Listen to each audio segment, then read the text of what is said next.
লক্ষ গার্মেন্টস কর্মী, যেখানে একটা বিশাল অংশ প্রায় 56% নারী শ্রমিক, সেই নারী শ্রমিক এই অঞ্চলে বসবাস করেন। আমরা এই সময় যদি খালি চোখে দেখি তাহলেও আমরা দেখব যে আসলে জীবনের যে মান এখানে আমাদের 8 ঘন্টা যেখানে সাধারণ বিষয়, সেইখানে যে কোনো জায়গাতে গিয়ে যদি জিজ্ঞেস করা যায়, আমরা নিজেরাও জানি কোনো শ্রমিক কখনো 8 ঘন্টা ডিউটিতে শেষ করতে পারেন না। মালিকের বাধ্যতায় করুন আর স্বেচ্ছায় করুন, কারণ হচ্ছে যে মজুরি তার 8 ঘন্টায় হয়, সেই মজুরি দিয়ে তার জীবন চলে না। ফলে শ্রমিক অনেক সময় স্বেচ্ছাতেও দেখা যায় যে অতিরিক্ত কাজ করার কথা বলেন। এরকম একটি জীবন চলছে এখন। তারপরেও আমাদের এখানে এই সাধারণভাবে মানুষের বেঁচে থাকা, যে বেতন মানুষের প্রতিদিন নিত্য প্রয়োজনীয় জিনিসের দাম বাড়ছে, কিন্তু মানুষের জীবনের দুর্বিষহতা ভয়াবহতা কমছে না। আমাদের এখানে বেতন বাড়ছে না, কিন্তু প্রতিদিনের খরচ বাড়ছে, শিক্ষার খরচ বাড়ছে, স্বাস্থ্যের খরচ বাড়ছে। এই অবস্থার মধ্য দিয়ে মানুষ দিন পার করছে। আমরা যদি এই অবস্থাটা বিবেচনা করে 1857 সালের দিকে তাকাই, আমরা দেখব এখানে কারখানাগুলোতে 14 থেকে 16 ঘন্টা শ্রম দিতে হচ্ছে। সূর্যোদয় থেকে সূর্যাস্ত পর্যন্ত তার শ্রমের সময়, এবং সেখানে যে কাজ করতে যায় তার কর্মক্ষেত্র একদিকে অমানবিক, অন্যদিকে হচ্ছে অনিরাপদ। এখানে ছিল যে কাজের ক্ষেত্রে যে বৈষম্য, সেই কাজের ক্ষেত্রে বৈষম্য, নারী পুরুষের বেতনের ক্ষেত্রে বৈষম্য, এবং এই যে নিরাপদ কর্ম পরিবেশ এবং কর্মঘণ্টা, এই যে ন্যূনতম অর্থে যে মানবিক দাবি, সেই দাবি নিয়ে দাঁড়িয়েছিল 1857 সালে নিউ ইয়র্কে সেই সুতা কারখানার, সুই কারখানার নারী শ্রমিকেরা। হাজার হাজার নারী শ্রমিকেরা যখন নেমেছিল, তাদের সেই দাবির সাথে যেমন সেই কর্মক্ষেত্রের দাবি ছিল, তার সাথে তারা দাবি করেছিল ভোটাধিকারকে নিশ্চিত করতে হবে। তার সাথে তারা দাবি করেছিল কৃষ্ণাঙ্গ এবং অভিবাসন শ্রমিকদের উপরে নির্যাতন বন্ধ করতে হবে। তার সঙ্গে দাবি তুলেছিল যে অমানবিক 14 ঘন্টা 16 ঘন্টার যে কাজ, সেইখানে কর্মঘণ্টাকে 10 ঘন্টায় নামিয়ে আনতে হবে। অথচ আমরা ইতিহাসের পাতায় দেখি, আমাদের দেশের আন্দোলনের চিত্র আমরা জানি। যখন মানুষ তার দাবি নিয়ে দাঁড়ায়, জনগণ যখন আন্দোলন করে, সেই আন্দোলনের উপরে শাসক গোষ্ঠীর যে কি নির্মম আক্রমণ থাকে, সেটা আমরা দেখেছি, প্রত্যক্ষ করেছি নিজেরাই, নিজেদের জীবনে গত 2024 সালেই। ঠিক সেটাই ছিল। সেই 8ই মার্চ তৎকালীন শাসকও গুলি চালিয়েছিল সেই নারী শ্রমিকদের উপরে, এবং সেই 8ই মার্চের আন্দোলন এই আক্রমণের পরে থেমে যায়নি। পুরো ইউরোপ জুড়ে এই আন্দোলন ছড়িয়ে পড়েছিল। আমরা নিশ্চয় সবাই জানি, আমরা 1 মে দিবস পালন করি। সেই মে দিবসের সূত্রপাত হয়েছিল সেই 8ই মার্চ থেকে। পরবর্তী সময়ে 10 ঘন্টার জায়গায় শ্রমঘণ্টা 8 ঘন্টায় নামিয়ে আনা, এবং কর্মক্ষেত্রের এই সকল দাবি নিয়ে ঐতিহাসিক মে দিবস তৈরি হয়েছিল। এবং এই ধারাবাহিকতাতেই 1910 সালে যে দ্বিতীয় আন্তর্জাতিক অনুষ্ঠিত হয়, সেখানে জার্মান কমিউনিস্ট নেত্রী ক্লারা জেটকিন এই বহু সংগ্রামের ঐতিহ্যবাহী দিন 8ই মার্চকে নারী দিবস হিসেবে ঘোষণার প্রস্তাব করেন। আমরা জানি তৎকালীন সময়ে সোভিয়েত ইউনিয়ন ছিল। সেই সোভিয়েত ইউনিয়নের কারিগর মহামতি কমরেড লেনিন সেই সম্মেলনে 8ই মার্চকে নারী দিবস ঘোষণার প্রস্তাবকে গ্রহণ করেন, এবং তার মধ্য দিয়ে 8ই মার্চ পালিত হয়ে এসেছে। এবং তারপর থেকেই সারা বিশ্বব্যাপী আন্তর্জাতিকভাবে নারী দিবস স্বীকৃতি পেয়েছে। সংগ্রামী বন্ধুগণ, আমরা যদি একটু দেখি ইউরোপের একটি ঘটনা থেকে শুরু, তাহলে সারা বিশ্বব্যাপী নারী দিবস পালন করার প্রয়োজন কেন দেখা দিল?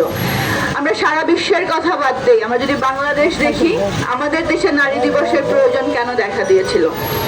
1971 সালে এই দেশ এক রক্তক্ষয়ী সংগ্রামের মধ্য দিয়ে প্রতিষ্ঠিত হয়েছিল, স্বাধীন হয়েছিল। সেই রক্তক্ষয়ী সংগ্রামে দেশের সকল 7 কোটি মানুষ লড়াই করেছিল, কিন্তু সেই 7 কোটি মানুষ মুক্তিযুদ্ধের ইতিহাসে স্থান পায়নি। স্থান পেয়েছে শুধুমাত্র মুক্তিযুদ্ধে অংশগ্রহণকারী হচ্ছে পুরুষেরা। সেই মুক্তিযুদ্ধে কোনো নারী নেই, সেই মুক্তিযুদ্ধের খাতায় কোনো নারী বড় কোনো চরিত্র নেই। 2-3 জনকে, যাদেরকে কোনোভাবে না দিলে না, কয়েকজনকে বীর প্রতীক খেতাব দেয়া আছে। অথচ আমরা জানি, ইতিহাস বলে কি রকম করে নারীরা সেই সময়ে যুদ্ধ করেছে, কিন্তু পরবর্তী ইতিহাস থেকে তাদেরকে মুছে ফেলা হয়েছে। তাদের যুদ্ধহত নারী মুক্তিযোদ্ধাদের নাম দেওয়া হয়েছে বীরাঙ্গনা।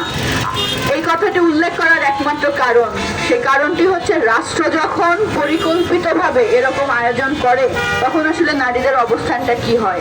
হওয়ার কথা ছিল শোষণহীন রাষ্ট্র, অথচ মুক্তিযুদ্ধের স্বাধীনতার স্লোগান ছিল মানবিক মর্যাদা, ন্যায় বিচার, সাম্য প্রতিষ্ঠা হবে, অথচ আমাদের দেশে বৈষম্যের পাহাড় জমেছে।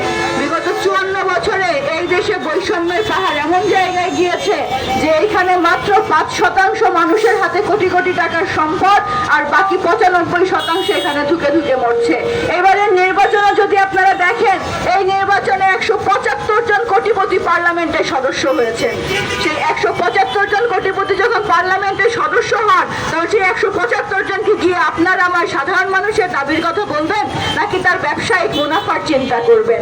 একটি পুঁজিবাদী ব্যবস্থা, যে ব্যবস্থা বহাল থাকা মানে সেখানে মুনাফা হবে, আর মুনাফা কাউকে শোষণ না করে হয় না। এই যে মুনাফার সমাজ চলছে, এই মুনাফার সমাজে বৈষম্য থাকতে হবে।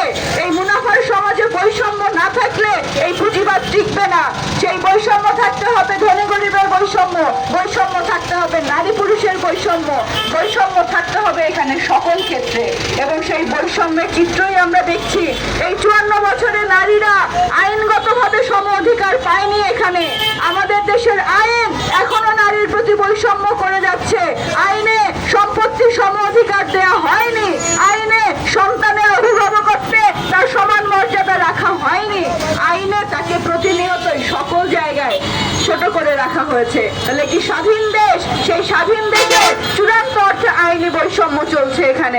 আমরা যদি দেখি, এই এতগুলো বছরেও আমাদের দেশে কোনো নারী উন্নয়ন নীতিমালা করা যায়নি। আমরা দেখব এখানে কর্মক্ষেত্রগুলোর, গার্মেন্ট শুধু নয়, সকল ক্ষেত্রে সকল জায়গায় যে নারীরা কর্মক্ষেত্রে আছেন, প্রত্যেকটি জায়গাতেই নারীকে তার নিরাপত্তার চিন্তা করতে হয়। রাস্তাঘাটে চলতে গেলে তাকে নিরাপত্তার চিন্তা করতে হয়। তার সন্তানকে সে বাইরে পাঠাবে কিনা তার নিরাপত্তার চিন্তা করতে হয়। আমরা দেখব এই যে অনিরাপদ পরিস্থিতি, সেই পরিস্থিতির জন্য নারী অনেক ক্ষেত্রে পিছিয়ে যায়। তার সন্তান, এখানে সংসার, সন্তান, সকল দায়িত্ব আমরা পরিবার এবং সমাজ নারীর ঘাড়ে চাপিয়ে দিয়ে রেখেছি। সন্তান, সেই সন্তানের জন্য কোনো আয়োজন না থাকলে একজন নারীকে তার লেখাপড়ার পরে তার ক্যারিয়ারকে ছেড়ে দিতে হয়। আমরা যদি দেখি, কারণ এখানে কোনো রাষ্ট্রীয় আয়োজন নেই তার সন্তানকে পালন করার, আমরা দায়িত্ব নারীর ঘাড়ে দিয়েছি। আমরা বলছি যে নানা রকম করে যে বৈষম্য চলছে আমাদের দেশে, অথচ এই বৈষম্যের বিরুদ্ধে লড়াইটা ছিল 8ই মার্চের চেতনা। এই বৈষম্যের বিরুদ্ধে সংগ্রামে ছিল 8ই মার্চের চেতনা।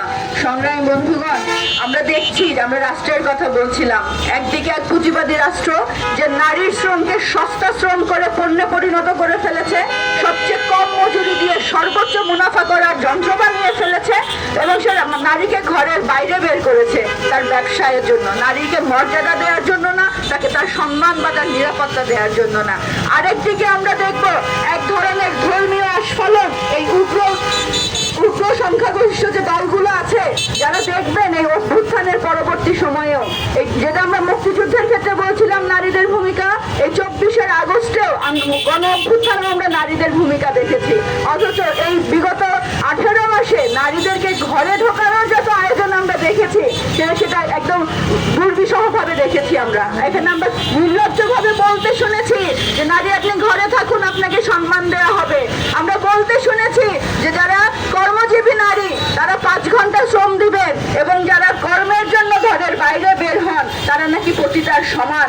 এরকম করে এই কর্মজীবী নারীদেরকে অপমান করা হয়েছে, তাদেরকে গৃহবন্দী করার নানা রকম ষড়যন্ত্র হয়েছে, এবং এদেরকে টিকিয়ে রেখেছে, ফুলিয়ে ফাঁপিয়ে তাদের শক্তি বৃদ্ধি করেছে বিগত 54 বছরে যারা ক্ষমতায় থেকেছে তারা।